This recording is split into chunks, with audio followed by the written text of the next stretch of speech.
This is the examination of the hidden human condition. You're listening to the Hidden Killers Podcast. This is the Hidden Killers Podcast with Tony Brueski. We are having a conversation right now, an ongoing conversation with the author of the book While Idaho Slept. Ruben Appleman is with us on the program. With what he's alleged to have done, killed those 4 students brutally with a knife, do you think this was something that was planned out for quite some time? There's a lot of, questions into that area about, was this just, I'm feeling this rage, I'm going to go in here at this time? Or, had he been stalking these girls? Had he been finding ways of learning their patterns and things of that nature and then finding just the right night to go in? It kind of makes him look pretty smart if that's the road he went down. But is it, though? I think that's another big question, because it seems rather rageful, rather impactful. And almost it could be, you think of crimes of passion. They are typically spur of the moment. But I don't know that this was a crime of passion. He certainly had a lot of motivation behind it and probably the hate for women behind it. But what, did one day he go, I'm going to do this. I'm going to go kill these women at some point. I'm going to figure out how to do it. Or was this more of a, hey, I'm free tonight. Got a knife. Let's go do this. Yeah, I think based on everything that I read and the people I talked to and the all the research that's out there, it seems a little bit of both. It's hard to deny that what the police and prosecution have laid out has got to be accurate to some degree. His vehicle being in that area many times, and there's a lot of chatter about, well, he doesn't have his phone doesn't have to have been in their driveway to have pinged the towers that service their house, and that's true. But he was definitely in that area quite a bit at night.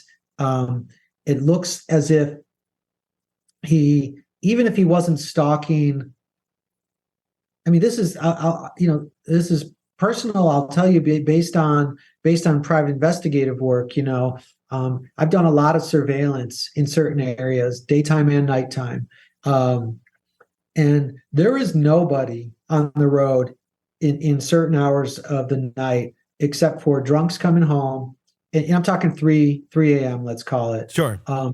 Drunks coming home, or people up to no good. And that includes me as a surveillance investigator. Like, if I'm out somewhere at 3 a.m. in my vehicle, blacked out at the end of somebody's drive, that's not necessarily a kosher way of living. But I'm doing it because the job requires it. But I can see what's going on in the world at 3 a.m. and so can everybody else that's out there. Mm-hmm. Anybody who's out at 3 a.m. is really up to no good. Now, if you're just driving around because you can't sleep, okay, well then you're probably not driving around a residential neighborhood. You're getting on the highway and you're taking a long drive or whatever. It's suspicious as hell to just be circling in residential areas at 2:30, 3, whatever it is. If you're not coming home from the bar to go home, you're up to no good. I know because I've been out at that hour many times, sure, doing work. But so whether or not he was stalking those particular people, he was prowling through the darker corridors of his mind and impulses at those times, I would say. Mm-hmm. But what happens with this case is so interesting, because and it also does appear, though, at the same time, that he planned these murders because they were unable to find, as far as we know, any DNA of the kids in his vehicle. But they found his DNA at the crime scene, right? Yeah. So if they found his DNA at the crime scene, then let's pretend that a jury is going to put him there, because they're in 99% of the time they're going to. If his DNA is there, they're not going to believe that the police lied and planted evidence or something, or that the knife sheath was left some other time, or that somebody else, killed these kids and pinned it on him. Nobody's really going to believe that. So let's pretend for the sake of this discussion that he left his DNA at the scene on that knife sheath that was found. And so he was sloppy enough to do that. Yet no DNA of any of the kids found in his vehicle after viciously murdering 4 people in a very short amount of time. There would have been blood everywhere. So his ability to have cleansed all of that somehow from his vehicle is not likely. What really probably happened is that he was covered up, and that would in a way that he could shed before re-entering his vehicle, or that the vehicle itself was covered up on the interior, plastic, or whatever it is. And look, that takes a certain amount of planning. So it's just unlikely that. I mean, it's hard to get blood evidence out of a car. Sure. It's hard. It's hard. And yeah, he had a lot of time before he was arrested, but man, it's real hard. And the thing about it is that he made so many mistakes. Like, if he's going to stalk the area, he's smart enough to know about cell phone data and things like that. It doesn't make any sense that he would have kept his phone on him during those things. So here's what I'm getting at. Yeah. During those previous recons, or whatever you would want to call it, here's what I'm getting at. It feels like he was a Night Stalker type prowling an area and then spontaneously decided to murder these kids, but had prepared for the eventuality of doing something like that. Mm-hmm. If he was going to murder somebody, he knew how he would do it. He knew how he would get away with it. And I'm not saying that he did it on a dime's notice, but I am saying that he may have decided to do this 1 or 2 or 3 or 4 days before, not the month before when he was just driving them around. Who we don't know. He could have just been stalking in general, because if he knew he was going to do this crime, it feels, for a month ahead of time, it feels like he would have left his phone at home every time he was doing recon. Yeah. But he didn't. Yeah, one would think. I mean, that seems to be an ongoing theme in the last year or two of people realizing exactly what your cell phone can tell everybody, no matter what you delete or you take off of there. One of the bigger things that we don't know about this yet is his Google searches, his internet history, or any of the data that's on his device. I'm imagining that will come out in court. But it's almost as good as Google, and that would be the questions that he posed online while he was working on that research project, almost seemingly asking, he did literally ask criminals to chime in. How did you feel while committing this crime? What was bizarre about those questions is it was from a mindset of that it was a heinous crime that he was asking people about. It wasn't just I stole from the store, or I beat somebody up, or whatever it may be, something that would be more of a minor offense. The questions were very much in depth, trying to almost identify what do other people feel when they do this sort of thing. And I think it references back to his visual snow and the things that we learned about with his writing, where he didn't seem to be able to feel. And I'm wondering how much of that is the reality of this is someone who doesn't feel much and has to keep going to new and further lengths to feel anything. And was it murder that he thought maybe this will help me feel something? Obviously a very dark way of going about it. Maybe go get some therapy and figure out some ways to strengthen that muscle, if you will. But I do wonder how much of the planning and how far back that goes of wanting to know how he should feel, almost like needing a guidebook to his own emotions while committing and after committing a crime.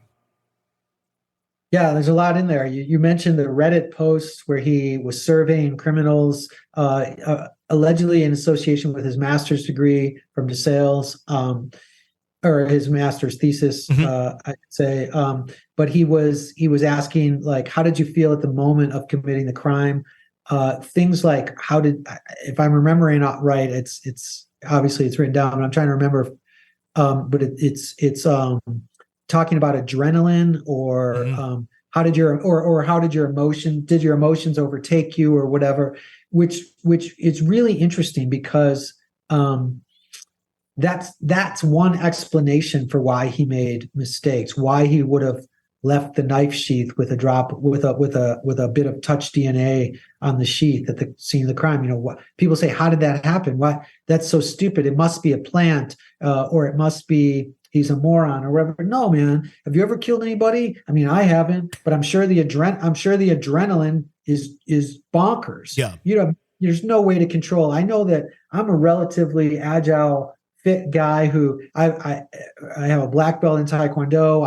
I've been physically fit my whole life. It's a way of like living for me, but that doesn't mean jack all, because one day at the pool, I saw somebody having a seizure and I froze. I didn't know what I was supposed to do. I just stood there for about 20 seconds while somebody else ran over there and helped the guy. Mm-hmm. Like, we don't know how we're going to react with adrenaline. Like, sure. I'm supposed to run over there immediately and I didn't. Right. Mm-hmm. So when someone like Bryan Kohberger is in the middle of murdering 4 people, who knows what's happening? And that seems to be what he was asking in those Reddit posts. Yeah. Add to that the thing you mentioned, how he said he doesn't feel anything. Yeah. He was talking about that in other online posts. And yeah, man, it makes you wonder if the not feeling something allowed him to do this. I mean, certainly adrenaline would be pumping, I think, regardless, just being a human being.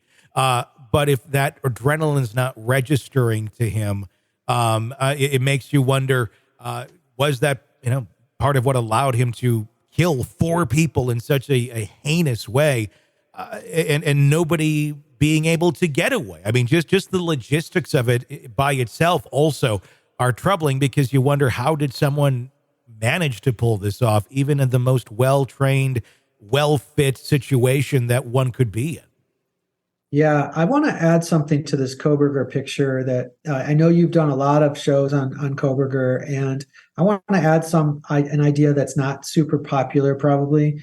I want to preface it by saying that I am heartbroken and appalled and so empathetic about what happened to these students. It's horrific, and once you reach a certain level of horrific action in your life, I can't have sympathy anymore for you, right? So if it turns out that Bryan Kohberger did indeed commit these murders, then I believe that whatever happens to him is probably, after his conviction, is probably the just thing. However, that said, all of this stuff, when we talk about Bryan Kohberger's problematic youth, he and all the emotional problems he's dealing with, and all of the sort of just the effed up things in his life in general, he didn't start out, and we talk about not being able to feel and wanting to feel, and he didn't start off life this way. I say this all the time. Bryan Kohberger was a child like all of these victims. He was 2 years old, 3 years old, 5 years old, wearing footy pajamas, waiting for somebody to give him a snack, waiting for somebody to tell him what to do, waiting for somebody to tell him it was bedtime, and had no idea that this is what his life would become, full of rage, full of embarrassment and shame, full of the urges for violence, assuming all of this is real. And it's heartbreaking for me in that regard as well. Bryan Kohberger was just a kid like everybody else when he started off in this life, and it's a sad thing when lives turn toward this kind of violence. And I feel sympathy for his family. I feel some amount of sympathy for the broken child that he was, and it's horrific to think about. Nobody starts life thinking, oh, I think I'll go kill some people 25 years from now. Sure. And looking through the prism, obviously it doesn't excuse any actions. Everybody needs to take responsibility for their own, but it certainly, like I said, it goes back to the recipe of all the things that happen to one person by choice or not. and you end up with the individual that comes out of it. But yeah, I mean, he's a human. There should be some humanity there.